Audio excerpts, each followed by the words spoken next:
Jadi nanti kita mati itu distatuskan sesuai komitmen kita ingin apa, itu status kita. Jadi kalau kita ingin punya rumah mewah kayak yang di Singapura, kayak yang di Amerika, kayak di Eropa, itu terekam di otak kita, terus kita ngapalkan arsiteknya namanya siapa, itu di rumah mana, terus kita angen-angen ada arsitek yang kita bawa ke sana supaya niru. Untuk kita loh, untuk pribadi, nggak tahu saya kalau nanti untuk negara, nanti dibantah BUMN, untuk negara gimana, mungkin masih mendingan kalau untuk negara. Kalau untuk pribadi, singkat cerita akhirnya kiai-kiai dulu itu bikin gerakan hafal Quran sama orang-orang sepuh yang jelas secara lahir tidak akan hafal. Tapi butuhnya adalah ini sudah punya perjalanan menuju ini. Menuju ini yang nanti menjadi status. Jadi misalnya Pak Imam ini PJ Rembang beberapa kali ngaji misalnya, statusnya gitu. Ini ngaji sama Gus Baha, ini ngaji sama siapa. Ditulis dan itu statusnya karena keinginannya memahami itu. Ya dunia sambil lewat saja. Tapi kalau kebalikannya, urusan dunia detail, arsiteknya siapa, bangunan gini habis berapa, kalau kurus rupiah berapa, untuk pribadi, itu detail. Pas urusan ngaji sekenanya, kadang sampai punya guru aliran sesat apa nggak tahu karena pas urusan akhirat sekenanya, akhirnya sedapatnya ternyata ada guru, ada kiai tapi dukun. Saking sekenanya urusan akhirat, tapi kalau urusan dunia detail. Makanya banyak orang ditipu oknum ya, oknum yang sebenarnya agak kiai tapi ngaku kiai, sebenarnya dukun. Itu saya kadang ya senengnya itu betapa mereka diingatkan urusan dunia nggak pernah ketipu, urusan akhirat ketipu. Berarti apa? Urusan dunia detail, urusan akhirat nggak detail. Sampai dukun bermacak kiai saja sudah bisa nipu. Sementara kontraktor asing yang mau nipu tidak bisa karena dia ngerti detail jejak rekamnya apa gitu. Tapi kalau nyari kiai sekenanya ini tidak nyindirin ngomong fakta. Ya cobalah itu diangen-angen lagi. Terus ini yang terakhir, ini khusus pada teman-teman saudara-saudara kita yang nangani khatamannya Gusme. Saya tadi ngasih naskah ke Pak Aryo supaya sampai ke beliau-beliau. Saya yakin beliau-beliau sudah punya, tapi supaya ini tambah mantap bahwa kita saling menguatkan.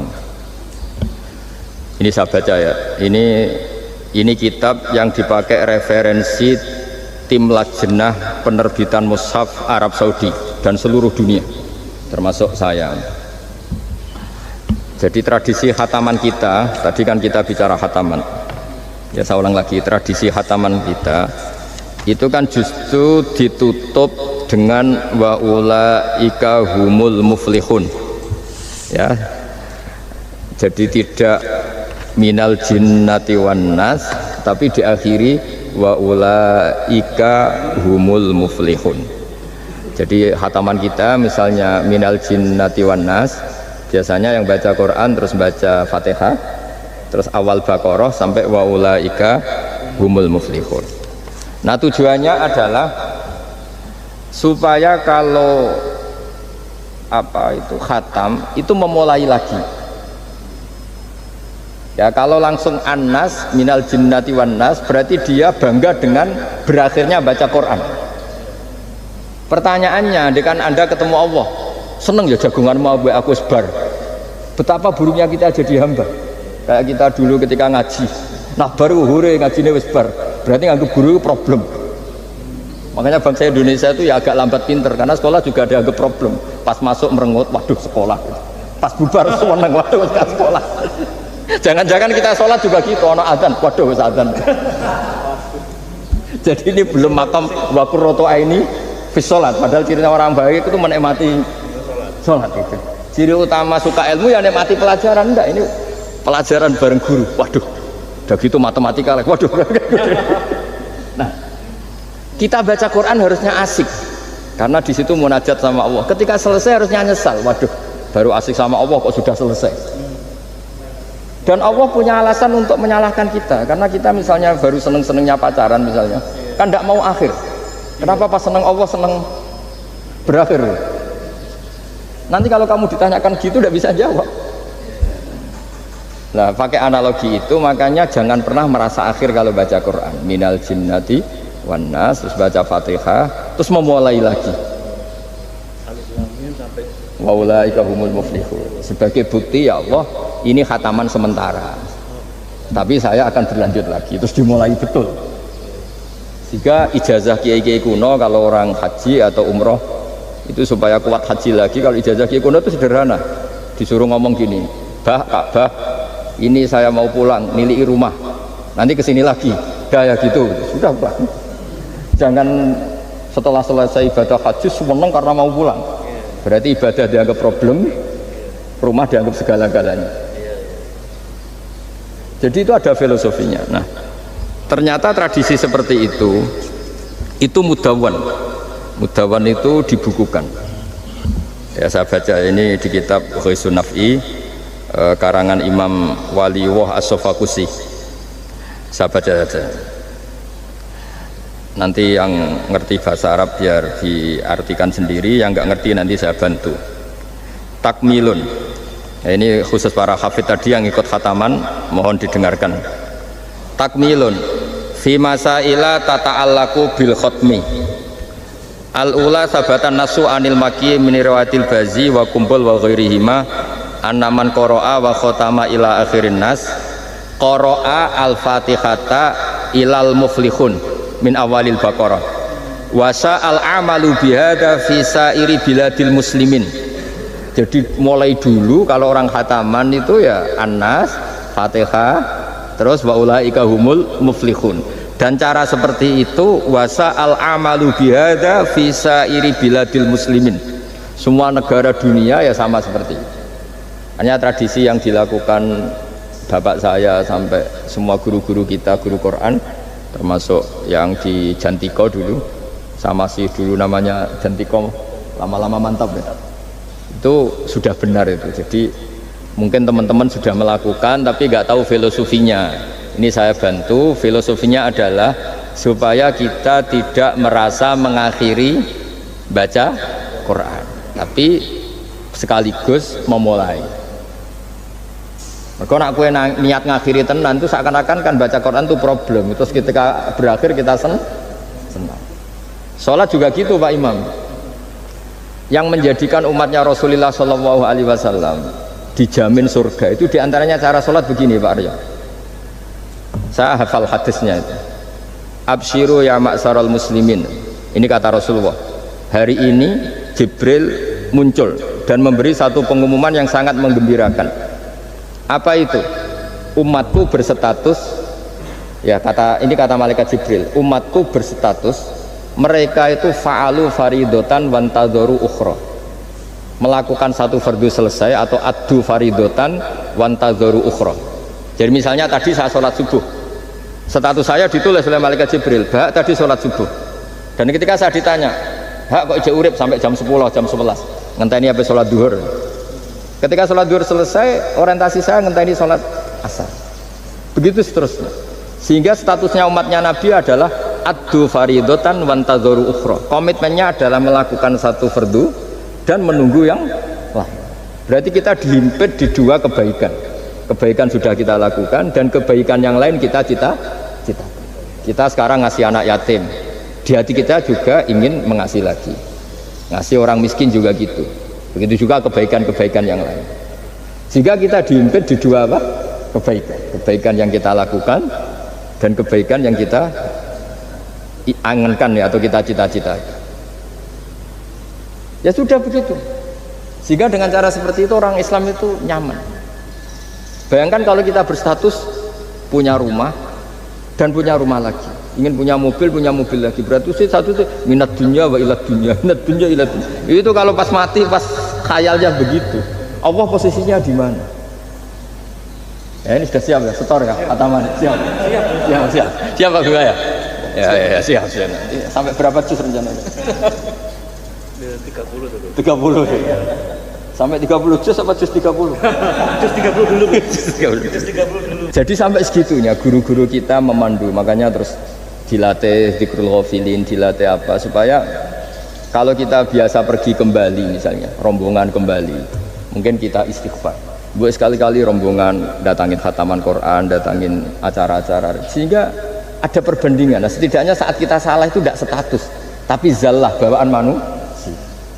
Tapi status kita adalah faman kana hijratuhu ila Allahi wa rasulih fa hijratuhu ila Allahi wa rasulih. Nah, kemudian kenapa itu menjadi perilaku masif di seluruh dunia?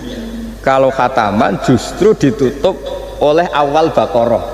Kan agak aneh khataman kok ditutup dengan permukaan atau permulaan.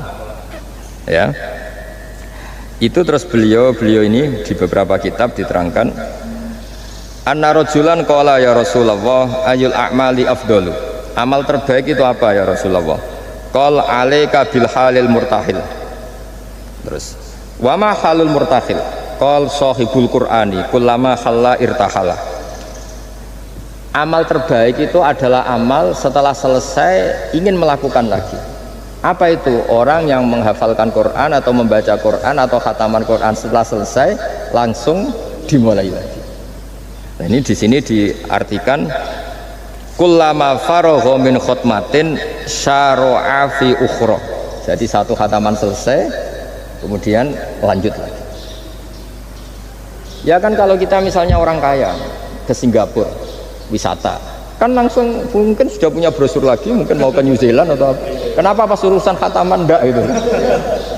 Jadi manusia itu yang benar gitu. Jadi ya kira-kira gitu. Jadi ini teman-teman yang sedang khataman, bahwa perilaku Anda sudah benar. Memang mulai dulu zaman Rasulullah SAW sampai sekarang memang justru khataman itu ditutup dengan wa ulaika humul muflihun sebagai bentuk komitmen kita bahwa kita ingin memulai lagi, bukan berakhir di situ. Saya kira demikian. Assalamualaikum warahmatullahi wabarakatuh.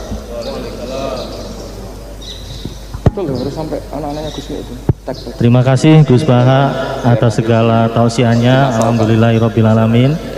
Banyak hal yang bisa kita dapatkan dari tausiah beliau.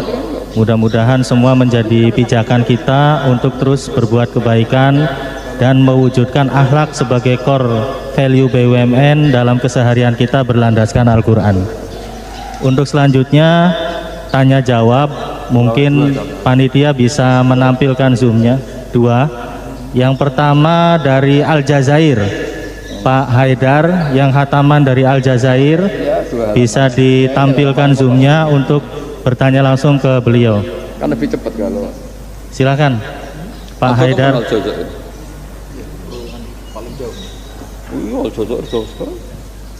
Ini proyeknya Pak Bimo.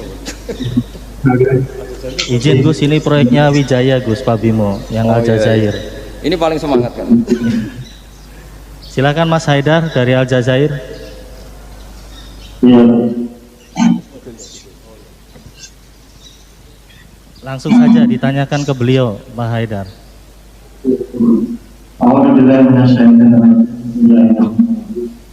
Assalamualaikum warahmatullahi wabarakatuh.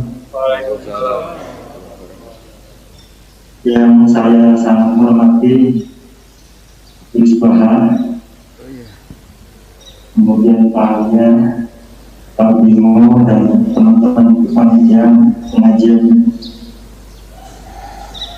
kemudian rekan-rekan dimanapun berada, izinkan saya memperkenalkan diri. Nama saya Haidar Kusdinar Usman, asli dari Bandung. Kemudian instansi saya di PT Wijaya Karya.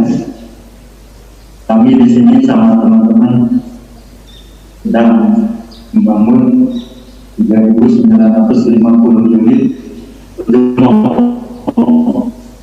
kita bisa pakai. Alhamdulillah kami semua berada dalam kondisi sehat walafiat. Amin. Walaupun kondisi pandemi ini tidak dari turunan. Kan ini agak lambat sampainya. Dan alhamdulillah tim kami sekitar 103 orang dan kami bagi kemarin dari hari Senin dari mulai gladi listrik dan hari Senin tanggal 12 kami rapat terkait dengan kegiatan ini. Kami langsung membagi tim gimana caranya supaya ramalan ini semua bisa merasakan atau bisa semua lokasi, karena di sini ada 3 lokasi, ada di Aidela, ada di Kemis Miliana, sama di El Haras ke barat. 4 lokasi. Alhamdulillah kami sudah datang dan kami bagi-bagikan secara langsung. Mudah-mudahan ini membawa keberkahan buat surat kami, khususnya Jaya Karya, semuanya, seluruh BUMN, Adikarya, PP dan lain sebagainya. Khususnya terkait dengan yang menginisiasi, saya berdoa dan memperlihatkan dengan keberadaan kita terlaksananya acara ini. Pernah di Libya juga. Dengan begini memulai Pak Bisbah, jika saya bertanya, Untung nggak kena tembak. pertama adalah tadi sebagian sudah ada paparan khusus ternyata mengenai pertanyaan saya. Pertama adalah kiat-kiat khusus bagaimana kita bisa istiqomah dalam keadaan konsisten Bisbah. Konsisten dalam berbuat, berucap, bertingkah laku sehingga benar-benar terjaga keberadaan diri. Terjaga dari apa? Dari terjaganya adalah dari mohon maaf. Segala sesuatu yang Allah tidak ridhoi, terutama dalam keberadaan kami di sini tetap konsisten. Ada dalam rule aturan tadi saya mencermati ada kata-kata yang luar biasa dari Gus Baha. Salah satunya adalah jalankan aturan yang sudah benar-benar jelas. Lakukan, ya jelas. Kemudian yang saya catat adalah dengan rasa takut kepada Allah Subhanahu Wa Taala. Ini yang saya coba cermati, ternyata inilah salah satu jawaban yang mungkin. Kita ingin hal-hal yang lain mungkin Gus Baha mohon dan terkait dengan poin-poin yang lain mungkin bisa mengenang kepada kami yang hadir di tempat ini. Khususnya adalah tetap ada dalam konsisten, ada dalam aturan Allah Subhanahu Wa Taala. Kedua, pertanyaan kedua adalah bagaimana caranya agar senantiasa kita ingin hidup kepada Allah dalam kondisi apapun Bismillah. Terutama dalam kerinduan bertemu dengan Allah Subhanahu Wa Taala dan bertemu dengan Rasulullah Sallallahu Alaihi Wasallam. Ini dua pertanyaan yang mohon mungkin bisa mewakili kami yang ada di sini, jauh dari keluarga, kemudian jauh dari anak istri, dengan kondisi seperti ini. Karena kadang-kadang kita kalah dengan kondisi yang ada, yaitu rasa takut melebihi rasa takut kepada Allah Subhanahu Wa Taala. Itu mungkin juga pertanyaan kami yang ada di sini. Kami di sini jam 3 subuh Bismillah, perbedaan dengan Indonesia adalah 6 jam. Karena tadi jam 2 subuh sudah standby dan teman-teman sudah mempersiapkan. Alhamdulillah hari ini pada kesempatan baik ini ternyata kami sudah bisa menjalankan dan bareng-bareng bersama teman-teman. Setelah membuat pertemuan. Assalamualaikum warahmatullahi wabarakatuh. Warahmatullahi wabarakatuh. Terima kasih Kang Haidar. Mungkin pertanyaannya curhat ini Gus. Jadi yang pertama, beliau ini muhibinnya Gus Baha. Jadi langsung kita tayangkan supaya bisa face to face begitu dengan Gus Baha. Yang pertama yang ditanyakan mengenai bagaimana kunci istiqomah Gus. Tentunya dalam hal kebaikan dan menyebarkan kebaikan-kebaikan di sekitar. Yang kedua, bagaimana caranya meningkatkan atau keluar dari situasi atau permasalahan apapun itu. Mungkin itu Gus, mungkin mohon pencerahannya. Enggak, tafsirnya jiran sendiri. Itu yang kita catat Gus. Ini kesurupan nih. Silakan Gus. Ya, terima kasih Mas Haidar. Bismillahirrahmanirrahim. Kalau rumus istiqomah paling mudah itu kata Imam Nawawi dalam kitab Al-Majmu' itu adalah keputusan ilmu. Kalau keputusan nafsu itu kita nggak mudah istiqomah. Imam Nawawi mencontohkan begini, misalnya habis maghrib kita istiqomah baca Yasin. Itu cara pemaknaan itu baca Yasin itu kebaikan.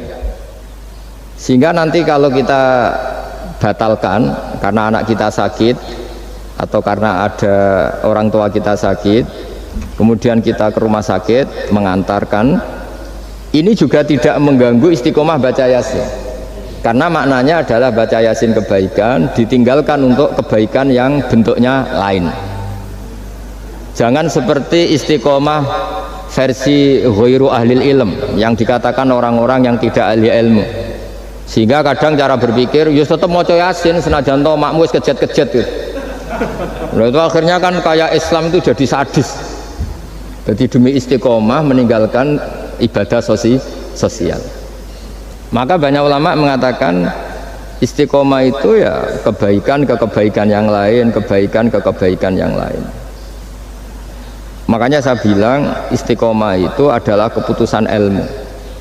Itu kata Imam Nawawi. Sehingga dalam banyak hal saya beri contoh. Hidup ini baik apa enggak? Ya baik, karena hidup ini menjadi mazra'atul akhirah.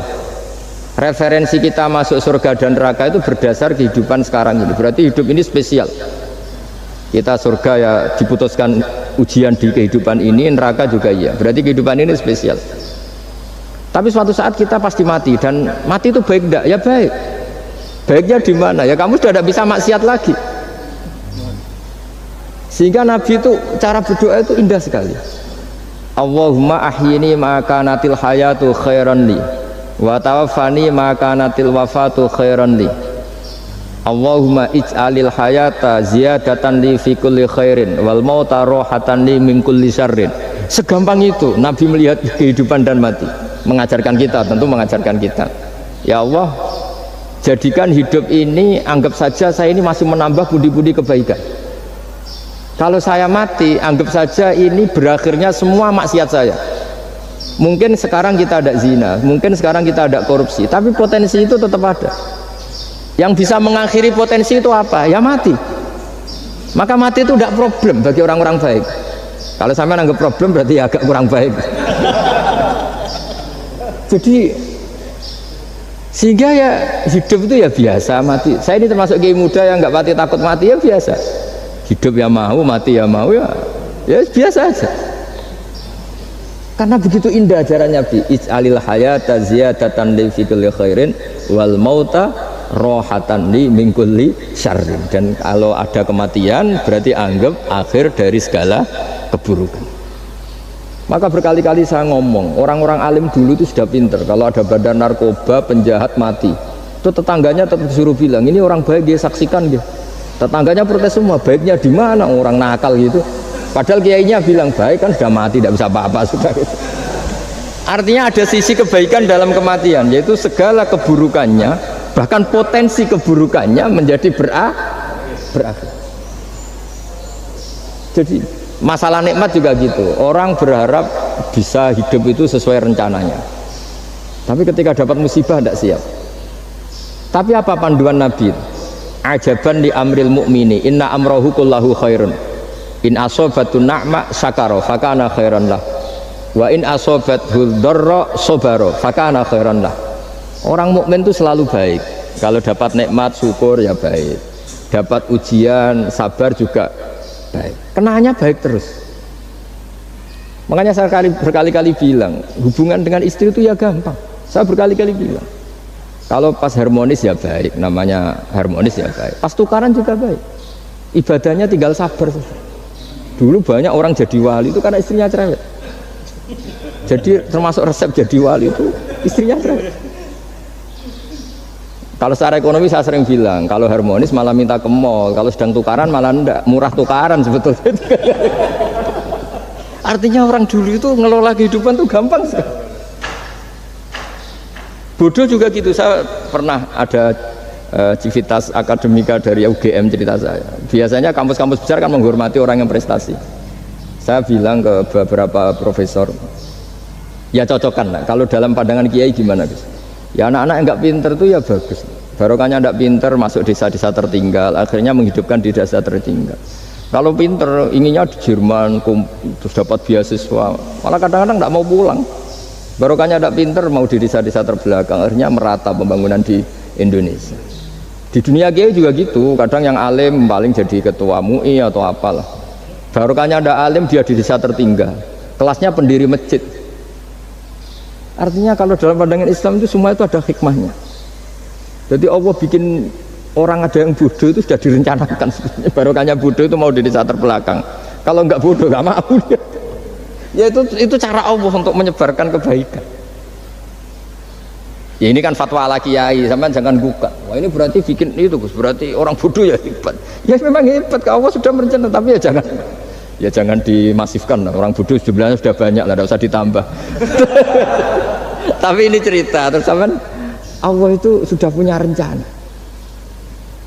Sama lagi Allah itu sudah punya rencana. Jangan sampai kita ini nggak tahu rencana Tuhan. Makanya akhir dari kesimpulan orang-orang itu orang-orang baik, subhanaka rabbana subhanak rabbana ma khalaqta hadza batilan subhanaka faqina adzabannar. Semua yang engkau ciptakan itu tidak ada yang sia-sia. Saya pernah di Korea, ini pengalaman saya. Itu rata-rata saudara kita yang ke Korea itu kan nyari uang. Ternyata setelah di sana nggak ada masjid, ya udah bikin masjid, kadang nyewa. Itu cara Allah untuk menyebarkan Islam di Korea, kadang ya lewat pekerja itu. Dulu Indonesia sejarah yang terkenal ada Islam, ya ada orang ingin kaya terus dagang ke Indonesia, orang Gujarat. Gara-gara dagang ke Indonesia terus kenal orang pribumi, karena bawaannya orang Muslim ya mengkampanyekan Islam, terus ada Islam. Jadi sederhana. Mbah Mun pernah cerita, Harun Ar-Rasyid itu kalau punya tahanan politik itu dibuang. Itu di Irak, Baghdad. Buangnya di mana? Di Fakfak, di Irian Jaya. Makanya di Fakfak itu banyak imigran turunan apa? Arab. Itu dulu itu rival politiknya Harun Ar-Rasyid. Ketika di sana melihat orang Irian tuh pakai koteka itu bilang Urian, terus jadi Irian itu. Urian itu maknanya apa? Telanjang. Jadi bahasa Arabnya telanjang itu apa? Urian itu telanjang, terus jadi Irian ya. Itu ya barokahnya buangan politik ya, tapi bukan tahanan kriminal, tahanan politik dibuang di sana, kemudian ada Islam di sana. Itu cara Allah. Begitu juga Islam di Eropa, kadang dibawa mahasiswa yang dulu ketika di Indonesia agak kepikiran jadi kiai, baru kayak kuliah di Eropa malah jadi kiai, mereka nggak ada saingannya, nggak ketemu saya lah kira-kira gitu. Kalau di sini kan nggak bisa jadi kiai. Artinya sudahlah, Allah itu nggak usah diajarin gitu. Makanya Allah pernah ngendikan kul atu alimuna wa bidinikum. Aku itu pangeran, ora usah warai carane beragama. Nah kita sekarang ini beragama tapi ngajari Allah. Harusnya Islam tuh gini ya Allah. Pangeran mbok warai. Makanya rata-rata dunia ulama itu dunia minum ide di bab itu. Karena harus yakin agama ini milik Allah, pasti diurus Allah. Allah tidak usah diguruin gitu. Tapi kalau kita kan nggak ingin punya konsep organisasi apa, forum apa, untuk mengembangkan apa, ya itu bagus lah, namanya ikhtiar itu. Tapi kalau di dunia ulama itu malah enggak, karena Allah punya cara sendiri untuk menyebarkan. Ya coba yang membawa Islam ke Amerika itu orang imigran, di Eropa juga sama, apalagi di Prancis ya, itu kan imigran Aljazair rata-rata itu. Makanya Mas Haidar ini dari Aljazair. Ya sudahlah, kita ikhtiar, istiqomah itu nomor satu, benahi ilmu Anda, cara berpikir Anda. Ya ketika kita harmonis ya istiqomahnya syukur, kalau tukaran istiqomahnya sabar. Kalau punya teman sebaik ini ya istiqomahnya mitra kebaikan. Kalau sedang benci ya bagus lah, barokahnya itu udah utang, udah ngel-ngel, sudah digenteng saja hidup itu. Masyhur itu dawuh Imam Syafi'i, man ahsana ilaika faqad qayyadaka wa man asa ilaika faqad atlaqaka. Orang yang berbuat baik kepada kamu sebetulnya itu mengunci kamu, mengikat kamu. Kamu, loh ini nak, kalau Pak Aryo terlalu baik sama saya, yang susah juga saya. Kalau nanti anaknya kawin, resepsi gak diundang, saya gak enak. Tapi kalau dia agak-agak jahat sama saya, gak teko, serah peduli, ini kan pantas. Jarno.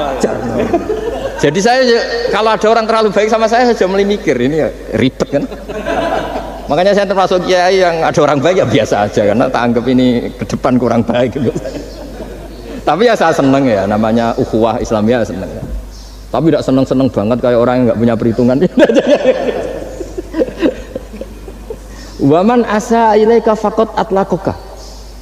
Orang yang berbuat buruk kepada kamu sebetulnya dia membebaskan kamu. Nggak mungkin kan orang yang sedang ngeneng kamu terus utang kamu, nggak mungkin kan, pinjam mobil mungkin nggak, apalagi titip tolong dong saya dikasih pekerjaan BUMN, nggak mungkin. Yang minta-minta gitu pasti yang baik sama kamu. Jadi ilmu kiai itu sampai segitunya tuh. Makanya kita harus syukur, khazanah yang diajarkan guru-guru kita ini luar biasa. Man ahsana ilaika faqad qayyadaka wa man asaa ilaika faqad atlaqaka. Siapa yang berbuat baik sama kamu sebenarnya dia mengunci kamu. Kamu tuh harus ada sekian etika kan. Loh ya, kalau zaman saya belum kenal Pak Aryo, belum sering kesini, saya cuek aja. Setelah sering kesini terus bilang, Gus ya mau ngaji ini, wah apa nolak gak enak. Cara pertama kesini langsung gitu, wah enggak lah kamu siapa, kenal aja enggak. Ini agak gak bener kenal, aduh ribet tuh. Tapi saya maafkan. Nah ini cerita-cerita mazhabnya Imam Syafi'i. Makanya hubungan suami istri kalau sedang harmonis malah saling curiga. Ada apa ini kok baik? Saking susahnya nyari baik ikhlas itu sehingga kalau bupati juga gitu, ada orang kok terlalu baik mesti mikir ada apa ini. Artinya gini, kalau kita dengan ilmu itu ngadepi sesuatu enteng saja. Barokahnya misalnya Mas Haidar di Aljazair, saksinya banyak. Kalau kita tidak pernah ke sana kan saksi sujud kita hanya Indonesia. Nanti kalau Mas Haidar ketemu Allah kan keren. Kamu pernah sujud? Pernah Gusti. Saksinya Indonesia dan Aljazair. Karena bumi yang tempat kita sujud menjadi apa? Saksi. Semakin sering kemana-mana saksinya semakin banyak. Sehingga dalam waktu sholat itu ada aturan disunatkan untuk sholat sunat itu tempatnya berganti-ganti atau bergeser-geser karena saksinya tuh kayak tambah banyak. Bahkan ada yang ekstrim sampai nggak mau pakai sajadah. Saksi sajadah itu tidak meyakinkan, mendingan keramik. Sampai segitunya ada yang ekstrim gitu. Kan lebih keren kalau sajadah kan hanya selembar kain. Ya, tapi nanti sajadahnya kan bilang, saya tidak bisa berdiri sendiri tanpa ada bumi. Akhirnya mau tidak mau buminya akan ikut bersaksi. Terus yang terakhir gimana? Sudah gitu ya? Bagaimana keluar dari permasalahan? Ya tadi jadi itu kan dengan cara pandang seperti itu kan selesai sendiri. Misalnya Anda baru umpatin tetangga atau anak buah atau pimpinan kan pakai mazhab Syafi'i, bagus lah. Nah, ya tadi kalau kurang baik kan sakot atlaku membebaskan kamu. Ya itu sudah jawaban. Wah ini moderatornya. Pak Sultan ini masalah Pak Sultan ya. Baik, terima kasih Mas Haidar. Jadi nanti kalau kurang jelas bisa diputar YouTube-nya. Yang penting kuotanya cukup dan wifi-nya kenceng begitu ya Gus ya. Terima kasih. Selanjutnya karena satu pertanyaan. Satu lagi. Minta tolong panitia bisa disambungkan ke yang khataman di Aceh. Sekalian aja sama yang Merauke ya. Tapi satu pertanyaan saja singkat. Jangan punya cita-cita misalnya ingin bikin masjid atau ingin bikin meskipun nggak kesampaian. Itu status Anda. Nah, oh iya. Ada. Gitu. Bismillahirrahmanirrahim. Assalamualaikum warahmatullahi wabarakatuh. Assalamualaikum warahmatullahi wabarakatuh. Aceh. Alhamdulillah, bersyukur kepada Allah. Salawat pada Rasulullah sallallahu alaihi wasallam. Allahumma shalli ala sayyidina Muhammad wa ala sayyidina Muhammad. Yang kami hormati Gus Baha, kami dari Aceh insyaallah akan bertanya mengenai mungkin tidak jauh beda dengan Aljazair. Kami dari anak-anak muda di proyek, jadi kami minta ininya Gus, tips-tipsnya agar kami anak-anak muda ini agar istiqomah dalam kebaikan dan juga menyebarkan kebaikan di lingkungan proyek kayak gitu. Jadi harapannya memang di lingkungan proyek juga tidak membatasi kita untuk selalu berbuat kebaikan dan juga menyebarkan kebaikan ataupun berdakwah di lingkungan proyek. Mungkin itu saja Gus. Syukur-syukurullah. Assalamualaikum warahmatullahi wabarakatuh. Waalaikumsalam warahmatullahi wabarakatuh. Ayo juburnya ini. Satu lagi yang Merauke sekalian. Oh iya, satu lagi. Jadi dia satunya agak diingat-ingat, yang diingat lagi ingat. Kan nggak boleh mungkin. Harus terus lanjut Pak. Provokator semua. Assalamualaikum warahmatullahi wabarakatuh. Assalamualaikum. Saya Asep Sanjaya dari PTPP Persero, proyek PLTMG Merauke 2. Yang terhormat Gus Baha dan Bapak Aryo, saya dari anak-anak tua lah. Kalau mereka tadi anak muda, kalau saya itu anak tua. Pertanyaan saya, bagaimana cara mengokohkan di dalam ranah bekerja atau pekerjaan? Karena di era sekarang ini banyak yang menyampingkan akhlak demi mendapatkan kepuasan diri sendiri. Terima kasih. Waalaikumsalam warahmatullahi wabarakatuh. Waalaikumsalam warahmatullahi wabarakatuh. Ini milenial Gus. Anak tua ada apa Gus? Jadi memang di proyek ini ada yang milenial, kolonial, ada juga yang campuran Gus. Miko namanya, milenial kolonial. Jadi mungkin yang pertama mohon pencerahan dari proyek Aceh, kemudian yang kedua dari proyek Merauke. Kalau Aceh tadi bagaimana caranya milenial bisa istiqomah? Kemudian yang milenialnya, kemudian yang Merauke itu bisa mengenai akhlak ya Gus ya, sebagai core value-nya BUMN terutama antara anak dengan orang tua. Monggo Gus, silakan. Pakai ini aja. Bismillahirrahmanirrahim. Sesuai disiplin yang saya tekuni yaitu ilmu, seperti yang saya jawab pada Mas Haidar tadi dari Aljazair.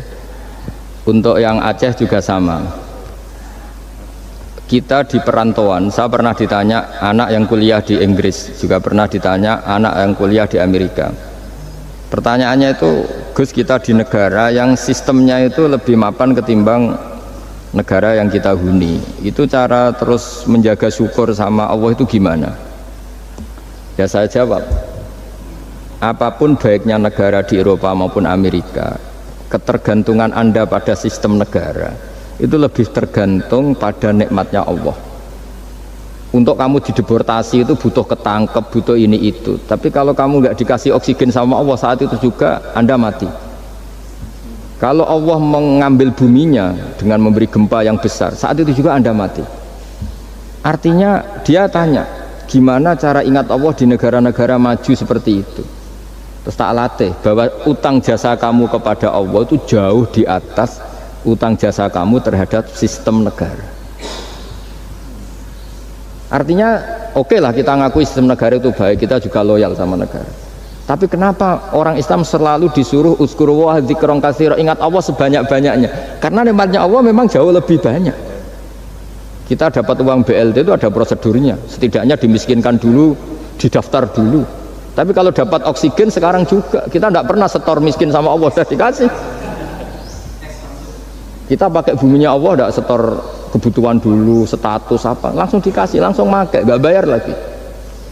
Nah, semakin kita berpikir seperti itu, maka utang jasa kita kepada Allah semakin banyak.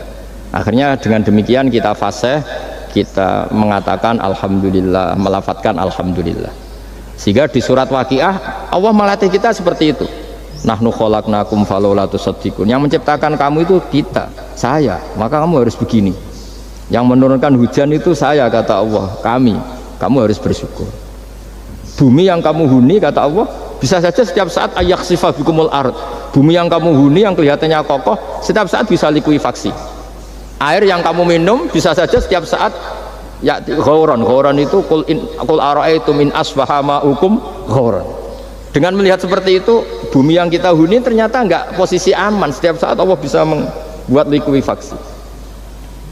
Nah, dengan cara seperti itu kita akan tahu betapa ketergantungan kita kepada Allah Subhanahu wa Ta'ala, sehingga mudah ingat Allah terus menerus. Ya, dengan cara tadi baca wiridan-wiridan yang diajarkan guru-guru kita, termasuk yang ada di kitab-kitab Dzikrul Ghafilin dan sebagainya. Nah, yang untuk anak tua tadi juga sama seperti itu. Meskipun di bumi Papua, kalau kita ingat, itu pasti ketergantungan kita pertama pada Allah Ta'ala. Makanya Allah itu mengancam untuk orang yang tidak ingat kepadanya, ancamannya itu ekstrim. Malam yardo bi qodoi walam yaskur na'mai, ini hadis lengkapnya. Walam yasbir ala balai falyatlub robban siwai wal yakhrut min tahti ardi wa samai. Siapa yang tidak ngakui saya sebagai Tuhan, kata Allah, nggak apa-apa, kata Allah. Kamu nggak ngakui saya sebagai Tuhan, kata Allah, nggak apa-apa, tapi jangan tempat di bumiku. Itu bikinanku, nggak bikinan BUMN. Bumi itu nggak bikinan BUMN. Wah, itu aja sudah pusing, kamu diancam fal yakhrut min tahti ardi wasamai. Sudah, kamu nggak apa-apa ngakui saya ada Tuhan, nggak apa-apa, kata Allah, tapi jangan tempat bumiku. Terus kamu tempat di mana tuh? Ngontrak ada. Ya gitulah kira-kira cara, yaitu lagi-lagi saya bilang, karena saya nekuni ilmu, ya saya jawab dengan cara ilmu.